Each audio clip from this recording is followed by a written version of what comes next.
Festival ਹੁੰਦਾ ਸੀ ਜਾਂ ਕੋਈ ਹੋਰ ਕਾਲਜ ਦੀ ਫੇਅਰਵੈਲ ਪਾਰਟੀ ਹੁੰਦੀ ਸੀ ਤਾਂ ਮੈਨੂੰ ਬੁਲਾਵਾ ਜਿਹੜਾ ਹਰੇਕ ਵਾਰ ਇਸ ਯੂਨੀਵਰਸਿਟੀ ਵੱਲੋਂ ਆਉਂਦਾ ਰਿਹਾ, ਪੰਜਾਬੀ ਯੂਨੀਵਰਸਿਟੀ ਪਟਿਆਲਾ ਵੱਲੋਂ ਆਉਂਦਾ ਰਿਹਾ।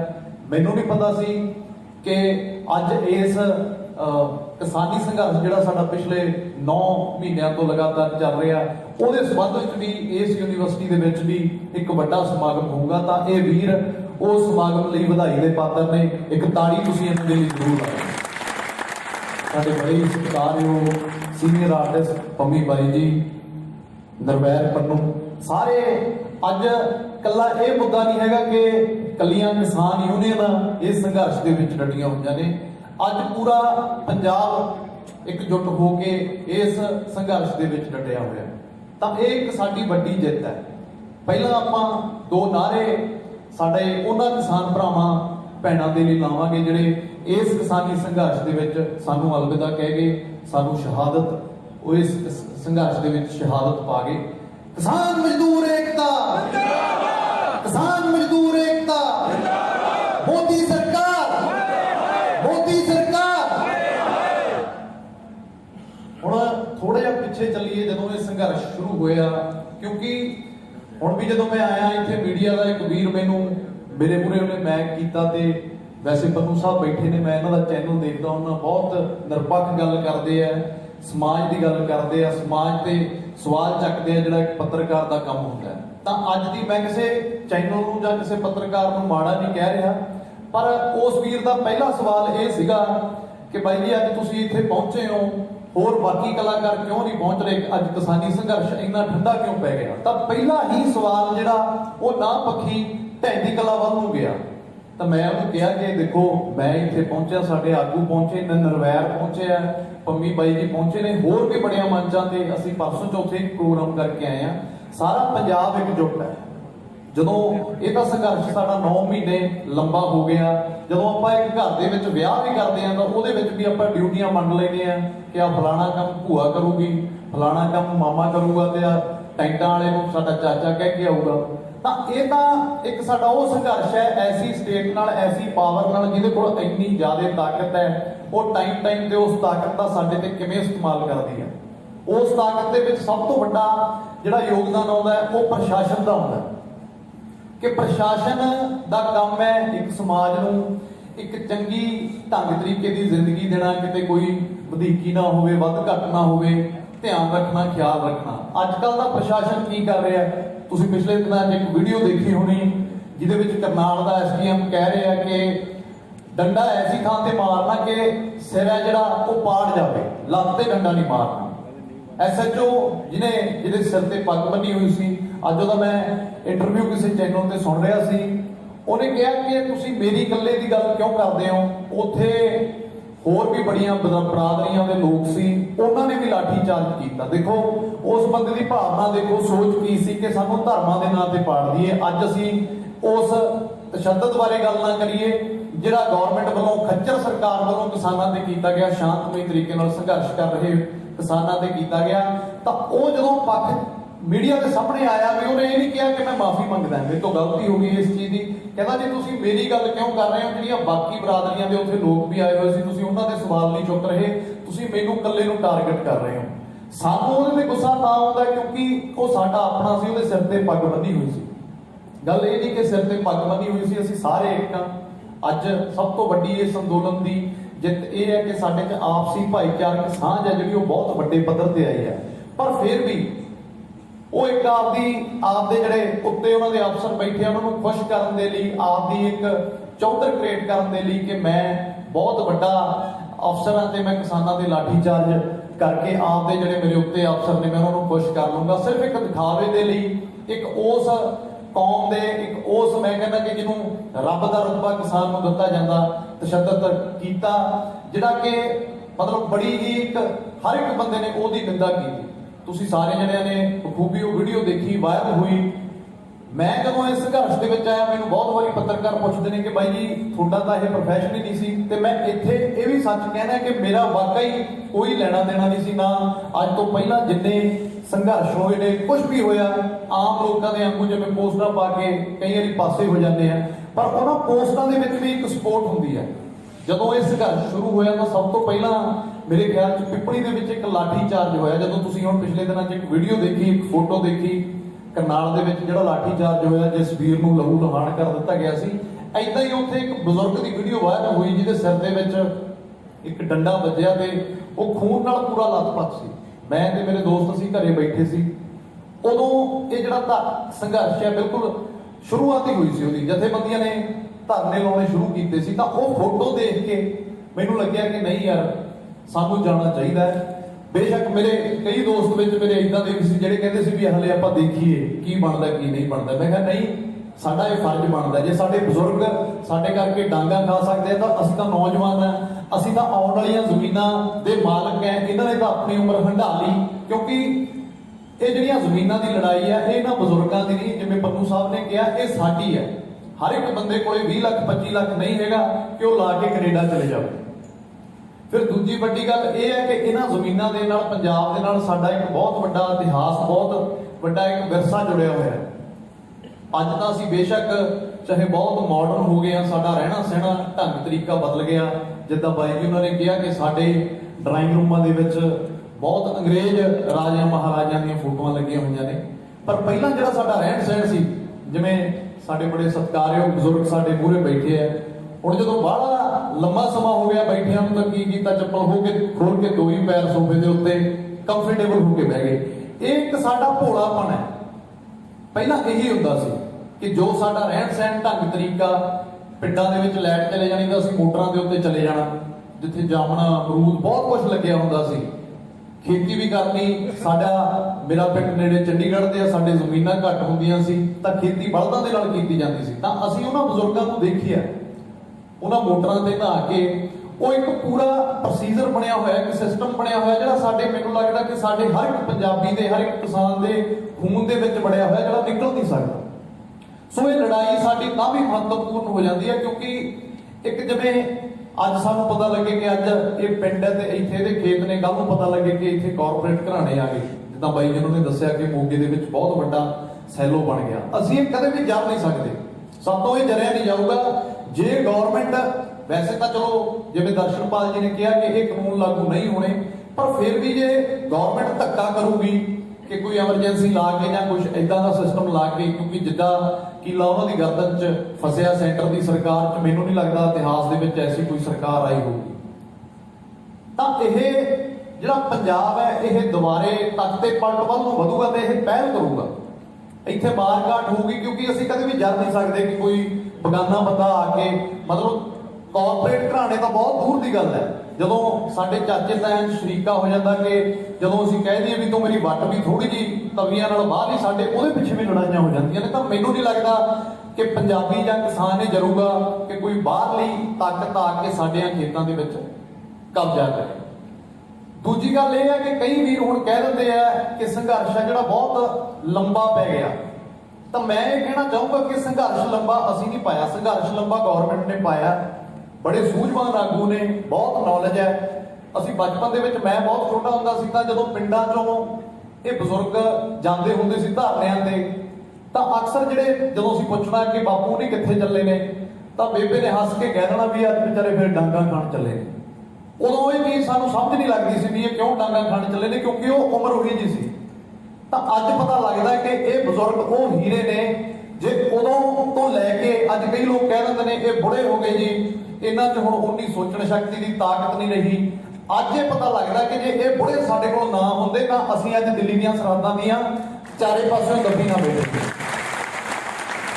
ਕਿਸੇ ਤੇ ਸਵਾਲ ਚੱਕਣਾ ਬਹੁਤ ਸੌਖਾ ਹੁੰਦਾ ਹੈ ਕਿ ਤੁਸੀਂ ਕਹਿ ਦਿਓ ਵੀ ਇਹਨਾਂ ਤੋਂ ਕੀ ਹੋਊਗਾ। ਇਹ ਮੋਰਚਾ ਇੰਨੀ ਚੜ੍ਹਦੀ ਕਲਾ 'ਚ ਤਾਂ ਚੱਲ ਰਿਹਾ ਕਿਉਂਕਿ ਇਹ ਇੱਕ ਸਿਸਟਮ ਦੇ ਹਿਸਾਬ ਨਾਲ ਚੱਲ ਰਿਹਾ।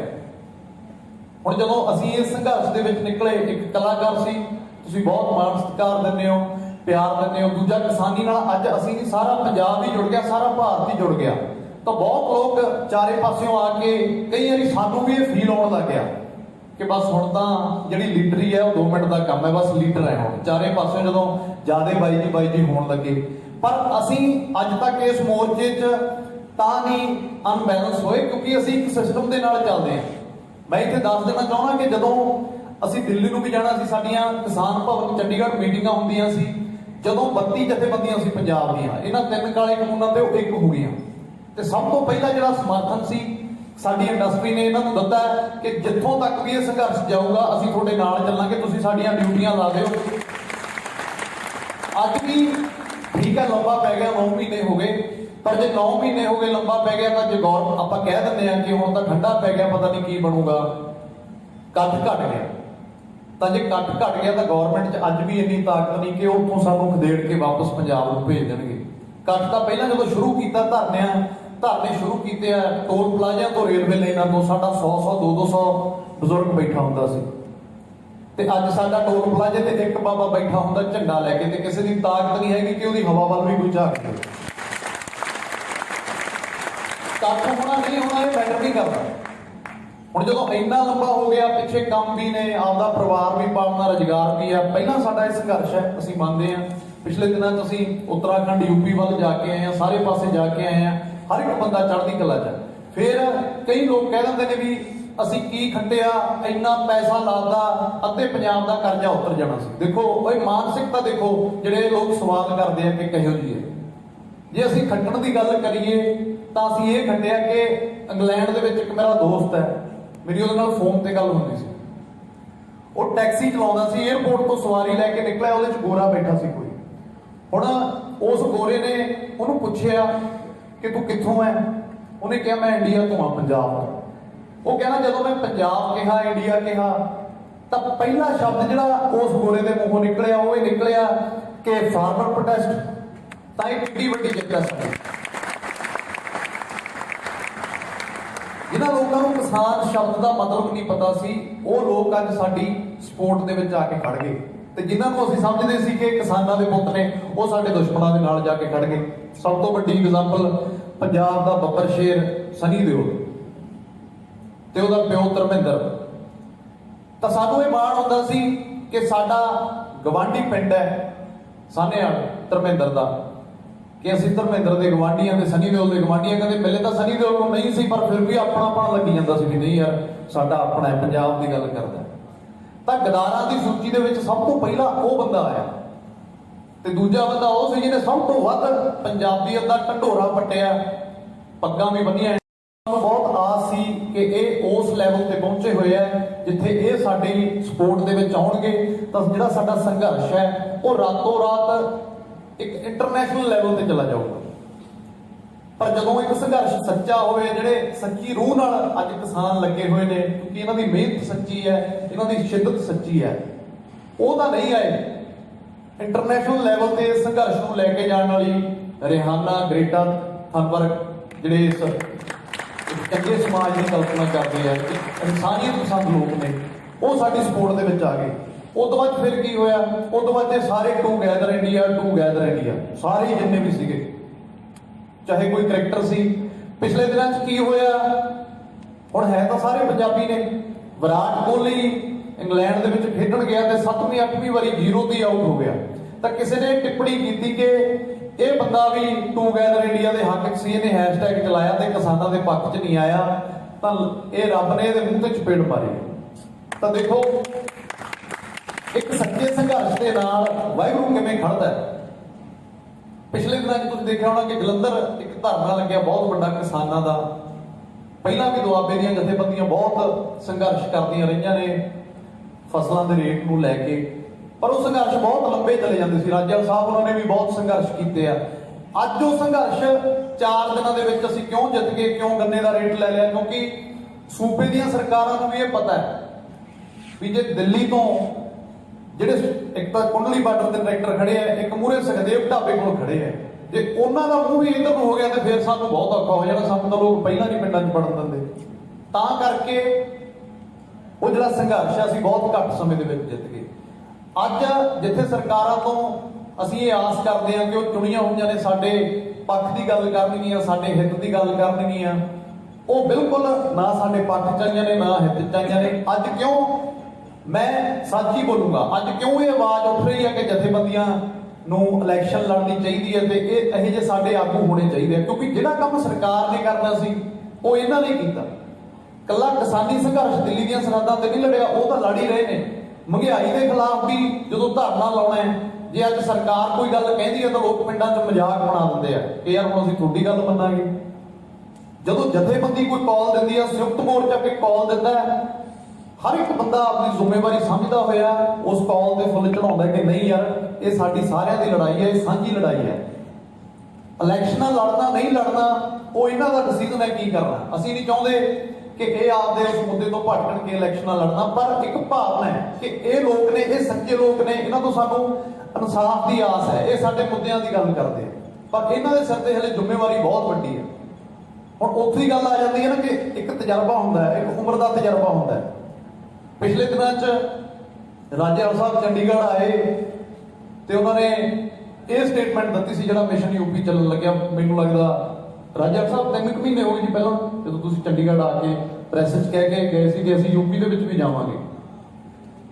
ਤਾਂ ਹੁਣ ਮੈਂ ਗੱਲ ਤੁਹਾਨੂੰ ਦੱਸਣ ਲੱਗਾ ਤੇ ਜਦੋਂ ਇਹਨਾਂ ਨੇ ਕਿਹਾ ਕਿ ਜੇ ਗਵਰਨਮੈਂਟ ਨੇ ਕਾਨੂੰਨ ਵਾਪਸ ਨਾ ਲਏ ਅਸੀਂ ਯੂਪੀ ਦੇ ਵਿੱਚ ਵੀ ਜਾਵਾਂਗੇ, ਇੱਕ ਸੋਚ ਦਾ ਫਰਕ ਦੱਸਦਾ ਕਿ ਜਿਹੜੇ ਲੋਕ ਸਾਨੂੰ ਇਹ ਕਹਿਣ ਲੱਗ ਜਾਂਦੇ ਨੇ ਕਿ ਅਸੀਂ ਯੂਥ ਨੂੰ ਰਿਪਰੈਜ਼ੈਂਟ ਕਰਦੇ ਆ ਤੇ ਅਸੀਂ ਹੀ ਹੁਣ ਤੁਹਾਡੇ ਆਗੂ ਹੋਵਾਂਗੇ। ਇਹ ਬਹੁਤ ਸਾਨੂੰ ਵੀ ਬਹੁਤ ਵਾਰੀ ਫੋਨ ਆਉਂਦੇ ਆ ਕਿ ਕੋਈ ਐਸੀ ਜਥੇਬੰਦੀ ਬਣਾ ਲਓ।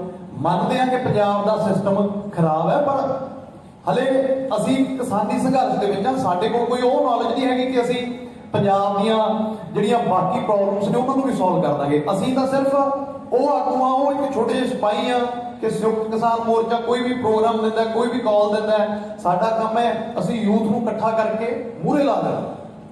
ਤਾਂ ਜਦੋਂ ਇਹ ਬਿਆਨ ਦੇ ਕੇ ਗਏ ਕਿ ਯੂਪੀ ਦੇ ਵਿੱਚ ਵੀ ਅਸੀਂ ਉਹਨਾਂ ਦੇ ਮੂਹਰੇ ਜਾ ਕੇ ਅੜਾਂਗੇ, ਥੋੜਾ ਜਿਹਾ ਗੁੱਸਾ ਤਾਂ ਖੈਰ ਮਮਤਾ ਤੇ ਵੀ ਸੀਗਾ ਕਿ ਪਹਿਲਾਂ ਬੰਗਾਲ ਦੇ ਵਿੱਚ ਵੀ ਕਿਸਾਨ ਗਏ ਆ, ਉੱਥੇ ਵੀ ਕਿਸਾਨਾਂ ਕਰਕੇ ਜਿਹੜੀ ਮਮਤਾ ਜਿੱਤੀ ਹੈ, ਪਰ ਮੁੜ ਕੇ ਉਹਨੇ ਬਹੁਤੀ ਸਾਰ ਨਹੀਂ ਲਈ ਸਾਡੀ। ਧੰਨਵਾਦ ਕੀਤਾ, ਧੰਨਵਾਦ ਤਾਂ ਹਾਰਿਆ ਹੋਇਆ ਪਹਿਲੇ ਵੀ ਆਪਣੇ ਲੋਕਾਂ ਦਾ ਕਰ ਦਿੰਦਾ, ਪਰ ਸਾਨੂੰ ਆਸ ਸੀਗਾ ਕਿ ਉਹ ਆ ਕੇ ਸਾਡੇ ਮੰਚ ਤੇ ਇਹ ਭਰੋਸਾ ਦਿਵਾਉਗੀ ਕਿ ਅਸੀਂ ਤੁਹਾਡੇ ਨਾਲ ਆ। ਕਿ ਹੁਣ ਮੈਨੂੰ ਲੱਗਿਆ ਕਿ ਯਾਰ ਵੀ ਯੂਪੀ ਦੇ ਵਿੱਚ ਜਾਣ ਦੀ ਕੀ ਲੋੜ ਹੈ, ਸਾਨੂੰ ਤਾਂ ਪੰਜਾਬ ਦੇ ਪਿੰਡਾਂ ਦੇ ਵਿੱਚ ਜਾਣ ਦੀ ਲੋੜ ਹੈ।